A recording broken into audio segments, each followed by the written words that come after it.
Good morning and welcome to Wake Up Call. I'm Keely McCormick. And I'm Malik Jackson. We have a packed show for you today. We'll obviously be covering the latest details of what happened in Texas over the weekend. Such a sad story, and also the death of Roy Halladay. But we'll also be talking about election night, some very big things happening there, and also some more. That's right. We'll also be talking about KU's final exhibition game last night and Kim K's new app. Hey, we got a packed show. We better get started.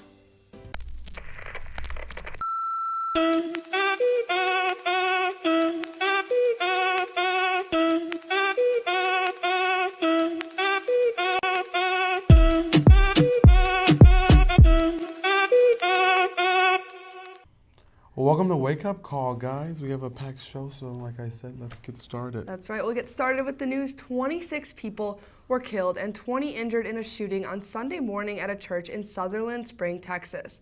The shooter opened fire outside of the church, then proceeded to go in the service and continued to shoot. As he left, someone in the community was armed and able to stop him. This may have stopped the tragedy from getting any deadlier, and this is the largest mass shooting in the state's history. Our thoughts go out to this community and all those affected by this horrible event. And also be important to note that the Air Force actually forgot to put in the system that he should not have a gun. So right. Unfortunately, all this could have been avoided if everyone did their job. So very, very sad. Now moving on to a gruesome story out of Lenexa.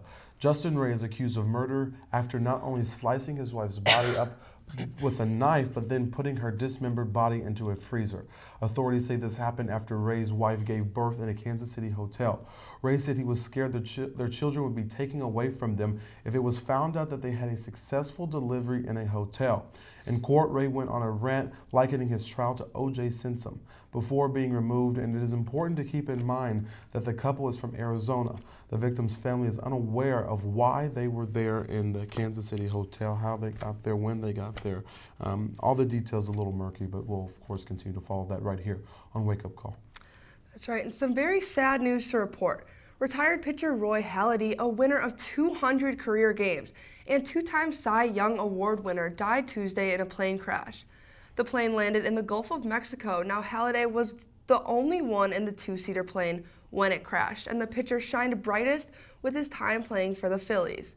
They released a statement in part saying there are no words to describe the sacredness that the entire Phillies family is feeling over the loss of one of the most respected human beings to ever play the game. It is with the heaviest of hearts that we pass our condolences to Brandy and his two sons, Ryan and Braden. Sad. Moving along. And a truly amazing fall from glory.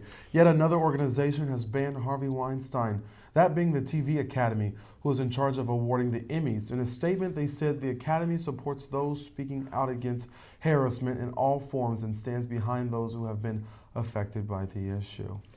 And Florida State University has indefinitely suspended all Greek life on campus due to the death of Andrew Coffey, a 20-year-old pledge of Pi Kappa Phi. He transferred to Florida State this year as a junior and was found unresponsive Friday morning after attending a party the night before. The president of FSU says that he is unsure of how long the suspension of Greek life will last, but there will need to be a new normal for the Greek life at the university. And Greek life began at KU in 1873. 20% of KU's population of undergrads are in Greek life, including me and Keely, and it's an issue that hits so far from home. It's more of a fraternity issue, but it's something that we know so much about. Yeah, that's right, and it's truly, we hate hearing about these situations where pledges are dying, but here at KU, I know we haven't had a situation like that in a few years, and yeah. Personally, the sororities, there's a saying for all Greek life on campus. It's "these hands don't haze," and there's bracelets that are made for it, and people take pictures like painting their hands, putting the handprints saying "these hands don't haze." So, I know fraternities it is a little different, but sororities have a very strict non-hazing policy, and I definitely think it's something that all campuses throughout the United States need to move towards because there's been so many incidents where pledges are dying or getting severely injured or sick. Yeah, and it's bigger than the fact that these hands don't haze. It's bigger than the saying because you have to put that into action. And it goes beyond these organizations putting out these statements that if we catch you hazing, the organization is shut down. It has to be a culture change. And until there is a culture change, this won't change, because it's like, if there was a kid at this school, I won't name the fraternity, he was kicked out of or he left the fraternity due to hazing, and after leaving that fraternity due to hazing, he was sort of ostracized from the social community around here, around campus. So it's bigger than just changing or saying these hands don't haze, or an organization putting in policies that say if you haze, this house is shut down, or you guys can't do this or that. It's about a culture change, and until that culture change happens, you will continue to hear about this. The death at LSU, the death at Penn State, now the death at Florida State. When will it stop is a question, and that will happen when the culture is changed. That's right. There's a goal that we need to move towards together as a community, and some of the hazing situations are truly disgusting. Malik and I have heard about a lot of situations of kids having to drink goldfish, which I think about my little brother as he grows up, I'm like, I don't want him to join a fraternity because I don't want him to go through these things, but Greek life should be a good, positive thing that you work together, and you're a part of a community that keeps you intact with scholarship and grades. And I think it's definitely just a goal we all need to decide on and need to move back towards it being a positive thing, and not something that's looked down upon, and it's like, oh, you're in a sorority or fraternity, like you must get hazed. No, it's a positive thing that we should work towards together to being back to. And like you say, when people are forced to drink unimaginable amounts of alcohol, locked in a room until they can't come out until they finish the alcohol given, it's really traumatizing to think about. But it happens every day. It happens to the people around us, the people that we call our friends. And yes, majority of the people that go through this process survive it. Majority of the people that go through this process are just all right when it's over. But they should not have to go through that just to consider themselves to be in a brotherhood. That's right. There's other ways to be brothers and sisters. Like for the sororities, there's a lot of sisterhood events where you go what's that called? The room you lock yourself in on Mass Street. The breakout. Escape room. Yeah. Breakout. That's a great activity that doesn't require drinking goldfish or obscene amounts of alcohol. There's just other ways to bond and be together as brothers and sisters. And again, we're trying to focus on KU because we go here and we're a part of the Greek life here. But this is not a KU problem. This is a problem around this country. And actually, 3 fraternities here at KU, again, I won't name the fraternities, no reason to, but 3 fraternities here at KU were actually put on probation at different points throughout the semester. 2 actually remain on probation because of this culture of hazing. And we really have to put this, it's unacceptable. When you have hazing happening and then a student takes it to court, but then the fraternity defends the actions of the members in there, that just helps the culture continue to stay around. And it's going to take news people like us informing the public on what's happening and really enforcing change, or this will not change. That's right. Well, keep in mind that these hands don't haze, and we're moving Greek life towards a better goal. So right after this, we'll be back with more news about an election night.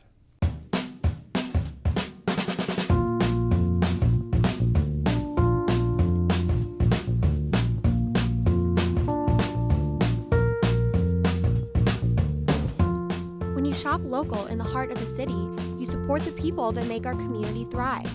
The money you spend here stays here, in this place we call our home. Lawrence, Kansas, where there's good old-fashioned hometown pride. Eat local, drink local, shop local. Where you go to college makes a statement about you. This place will become a part of you, your identity for life.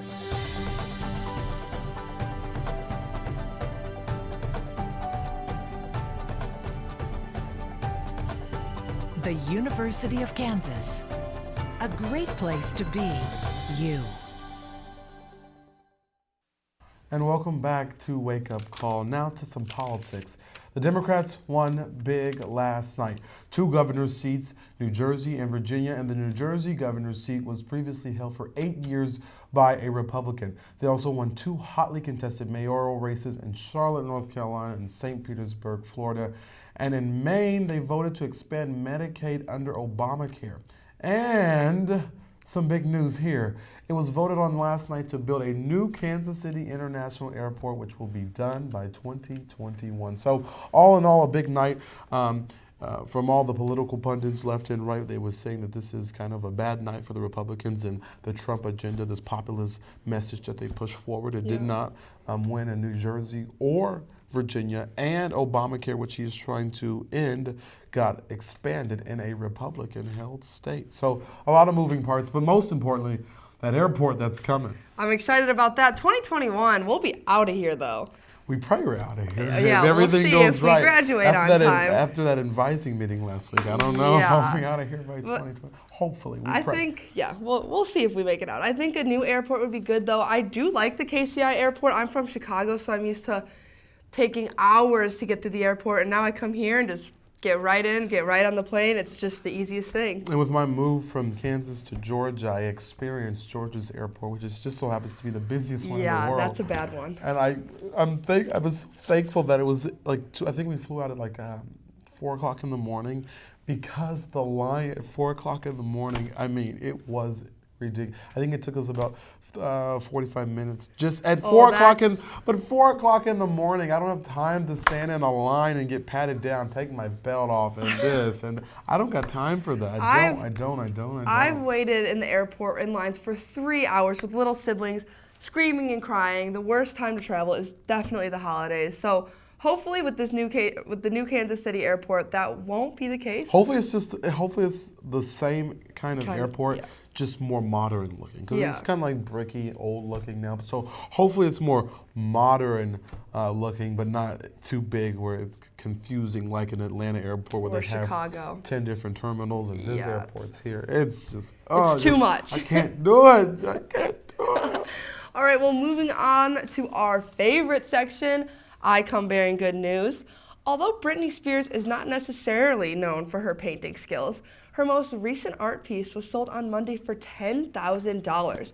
This painting was a part of an auction at the Venetian Hotel in Las Vegas, and the proceeds of this auction go towards a memorial art piece honoring the victims of the deadly Las Vegas shooting.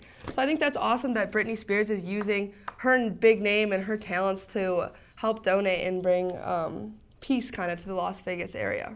Absolutely, because if Britney Spears does a lot of her performances there on the Strip, so definitely impacting an area where she certainly is. That's Moving right. along, Kim K, oh man, she's back in the news. It's getting techie on us. Yes, she's created a new app that will allow users to take screenshots, whether that be on Instagram, Facebook, etc., and place that picture in the app. After placing the picture in the app, you will be able to see what the clothing is and where you can find it. The app is called Screenshot. Now, I've been scrolling through Instagram a lot and seeing, oh, I like that shirt or I like that. Where do they get it from? That's right. Now you can do it. Now you can find out. Perfect. Kim K made just what we all want. I definitely am on Instagram, or even celebrities where you're like, ooh, I wonder if that's from a high brand name or if it's something I can get. So you just screenshot it, put it in Kim K's new app, and she'll tell you exactly where you can go get it. So my question is, what's the time span on this? Like, will this take me, like, what if there's like a sweater on there from 1950s, you know? Will they have that? Will Kim K's app have that? Yeah, we'll see. We should call Kim K up. Maybe we can get her in here I next have her week. number. Let me. No, I don't. His phone's not working right now. Right now. All right. Moving right along. Well, Grey's Anatomy has reached its 300th episode, joining an elite group of primetime TV series such as CSI, Law & Order, and ER. Headliners say that Grey's Anatomy fans will be seeing ghosts as they watch the 300th episode. Shonda Rhimes says that this episode will resemble a Hubble telescope. It will take viewers into the past and show them a glimpse into the future. I'm personally super excited about this episode. I don't know about you, but I'm a huge Grey's Anatomy fan. I think the whole series, whole show, it was just very well put together, and I'm super excited for this new episode. Yeah, I'm not really a big fan of I've never actually seen it, never been interested in it. I'm more of a fan of How to Get Away with Murder. Let's take a few minutes to talk about that and the work of Viola Davis, who's just a star on and off the screen, and you know, it's interesting, intriguing, fun. You never know what's going to happen. You know, it's really a show when one of the main characters dies. Because, you know, there's so many shows where they have main characters and they keep them on and you know the main character's not going to die. But Shonda Rhimes, oh, baby, she knows how to write. She kills one of the main characters in the show, which makes you really question, oh wow, is this one gonna die? So it keeps you on your edge the whole time. So Yeah. I'm a fan of that piece of work. I don't know about Grey's Anatomy. No, that's Grey's Anatomy is very similar. All my I would get a favorite, he would die. Get a new favorite, then she would kill him off too. I was like, what are we doing? We got to keep my favorites on the show. Well, after this commercial break, we will be right back, and we're gonna tell you what gender Adam Levine's baby number 2 is. Have a nice day. You too.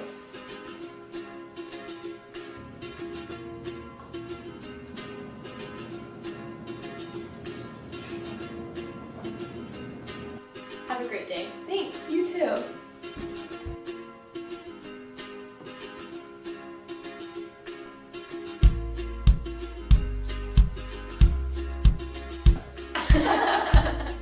Make someone's day.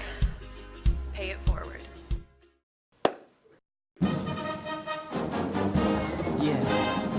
Yeah, I always just clap in this part.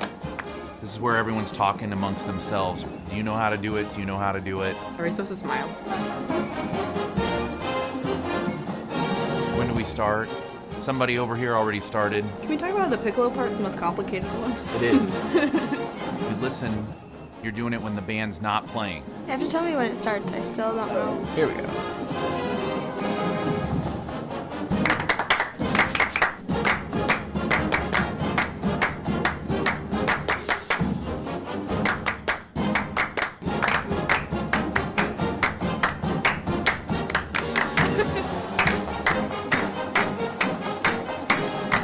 Just clapping now.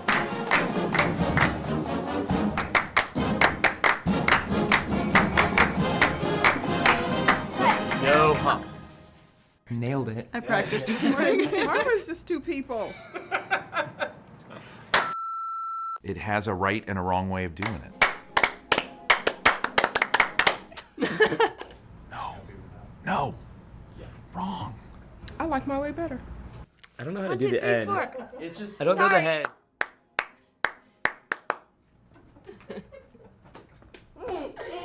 It's hard by yourself.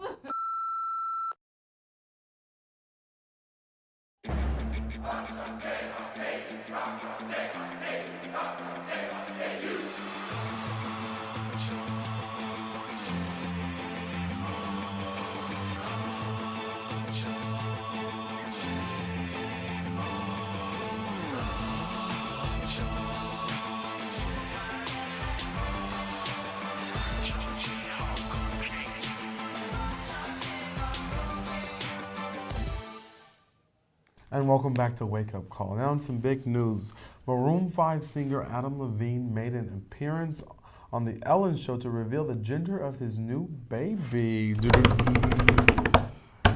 And him and his wife are having a girl. They say they are still open to baby names. So, hey, you never know. Maybe they'll name her Keely. Maybe. That would be a lucky baby. More importantly, though, Adam Levine news. Did you guys hear that instrumental we used today before the show started? Sunday morning rain is falling. You're very talented. Yeah, I know. I can sing. Who knew? Everyone. Continue. All right, well, Mila Kunis has set up a monthly donation in Mike Pence's name for Planned Parenthood. That's right, Planned Parenthood. That's great. And this stunt may have backfired for a well-known bourbon company. Mila Kunis is in fact a spokesperson for Jim Beam, and now many people are boycotting Jim Beam's alcohol. Mila Kunis said that she did not do this as a prank. However, she strongly disagrees with Pence's beliefs, and this is a way of her showing that. That's like really amazing because, you know, Mike Pence is one of the most avid people against Planned Parenthood, and especially government funding towards it. For some reason, women's health is just not important. That's right. I looked at the two ladies that are helping us run our show today, and it's important, right? Yeah. They're shaking their head. Women's health is important. That's right. Funding it is important, and the level of trolling there is. I wish I could be that good. I just think it's really funny that Mila Kunis did that. And Mike Pence receives a letter every time someone donates in his name. And I know there's a few hundred people donate to Planned Parenthood in Mike Pence's name. So he must just be receiving letter after letter. And I just can't imagine his frustration. It's honestly very humorous. That's a new level of trolling that I'm trying my best my bestest to get on. That's but right. moving along, because we have more to talk about. That's right. Well, KU's final last exhibition game was last night, and of course we took the dub, 86-57. Yes, that was very, very exciting. Not exciting. Actually, it was interesting because at halftime, I believe it was 38-33 versus Fort Hays State. So, That's right. And Bill Self even said after the game that this is something that his team certainly must improve on. They learned that they came out, flat. Yeah. And that's what he said in the press conference. It was a wake-up call because, believe it or not, we have the Kentucky Wildcats for a regular season game next Tuesday. Yeah. And this Friday, we open with Tennessee State right in Allen Fieldhouse as our first regular season game. But you can't, have a 5-point lead on a Division II school going into halftime and expect to beat the Kentucky Wildcats. So we have a lot of work to do before that Tuesday game. Yeah, that's right. And a quote actually from Bill Self, he said, "I didn't think we were very good. No energy, flat the first half. Defensively, we were bad. I thought they outscrapped us." And they did. And they did. That was a great way to put it by Bill Self. And hopefully they get that together. Hopefully they pull it together before the next. You see them play a phenomenal game versus Missouri, a team that has the potential to be very, very good this season, and then play that kind of. And that's what people were scared of, the inconsistency with this team. One of the things is they're not very deep. We're not playing very many players. So, tired legs and things like that could really catch up to us this season. And so we better get together before that Kentucky game on Tuesday, or we got to. That's right. I'm hoping for a really good season, especially from Devontae Graham. Love always looking forward to seeing him. So we'll see how this season plays out, but hopefully we're looking on the bright side. And for sports news, we have a big game this weekend, KU football versus the University of Texas. And as you guys know, the last time we beat Texas was last year. Which is shocking. The last time we beat anyone, well, we did win this year, but we don't get very many wins with football. So maybe 2 years in a row versus Texas. We'll see. I have a question. Speaking of trolling, you know how we always say KU beat Texas and they slip it in places and make it. If we lose to them this year, does that end? Yeah. That's going to be unfortunate. We need a win. We got to talk to the football players. Maybe I can go out there and help them a little bit. I know it was another flat performance following a good performance by the Jayhawks, coming within 10 of the K-State Wildcats, and then getting destroyed by the 0-7 at the time Baylor Bears. It was wow. I was looking forward to the game this weekend. My dad was here, and I was like my good luck charm, and we thought we had a chance. I thought Baylor, we would win. 0-7, the worst team in the Big 12 up until that point. Yeah. But it's not good. I thought we were going to be good. Next year we'll have a new stadium, so hopefully that will hopefully improve we get some our good playing experience. But speaking of our dads and Greek life and all of that, my uncle was up here. Your dad was. How was that for you? It was great. My dad loves KU. Honestly, we are very blessed to go to the coolest school in the country. I mean, what school can say they have one of the worst football teams, but tailgate's the best? Yeah. At some point, my uncle was on top of a roof this week. He was. I told my dad, I was like, that's Malik's uncle. Like, if he falls, you need to catch him. But luckily, Thank God he didn't fall. My aunt was a little worried, so I sent her the picture. She said, Bickers, get off that roof. It was a little concerning, but hey, they had a good time. Dad's in town is always a fun time. Was definitely a success. That's right. All right, well, moving along, Veterans Day takes place on November 11th, and it is a day that we set aside to honor and thank all those who served or are serving in the military. The roots of Veterans Day goes back about 100 years. On November 11th in 1918, fighting during World War I stopped due to an armistice between the Germans and the Allies. And in 1926, Congress passed a resolution that called for November 11th to be remembered every year with Thanksgiving and prayer, and exercises designed to perpetuate peace through goodwill and mutual understanding. So although it is not November 11th quite yet, on behalf of the crew here at Wake Up Call, we want to say thank you to the men and women who have served in the military and helped protect our country. And my uncle, who we were just speaking of, was actually a veteran, so he served in the military back in the day, so I'm certainly understanding of that cause. It's so very important because they risk their lives each and every day to protect us, to keep these freedoms, like the freedom of the press. That's right. To do things like this. So it's something certainly, and like we did chose to honor them today because we will not be on by the time. We won't be here on November 11th, but we definitely wanted to make a big deal out of it and not let this day pass because we are truly thankful for those veterans every single day. Because they made such an impact on your life and my life and Allie's life and Leah's life. So we are so thankful. All righty? That's right. All right, well, that's all the news we have for you here today on Wake Up Call. But we'll be back again next Wednesday at what time, Malik? 9 a.m. We appreciate you joining us. We'll see you then. That's right.